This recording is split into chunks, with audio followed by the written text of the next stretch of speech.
Ano ang house number nyo mga kapakbet? Swerte kaya ito or baka naman pala malas? Alamin natin yan ngayon. Para makuha nyo ang feng shui house number nyo kapakbet, ganito ang gawin nyo. Ipag-add nyo ang mga digits ng inyong house address hanggang maging single digit na lang. Halimbawa, ang house number nyo ay 457. Magiging 4 plus 5 plus 7 equals 16. 1 plus 6 equals 7. Ang house number ninyo ay 7.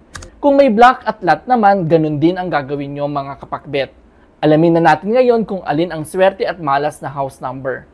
Ang mga lucky feng shui house numbers mga kapakbet ay ang mga sumusunod.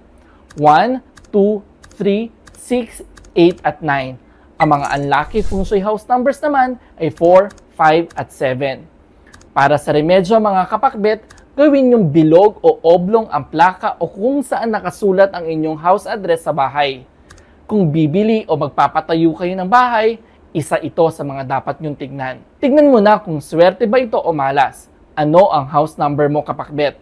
Swerte o malas? I-comment mo na yan. Para sa full video at ibig sabihin ng mga feng shui house number, bisitahin ang aming YouTube channel at Facebook page. Sana ay may natutunan kayong bago mula sa amin.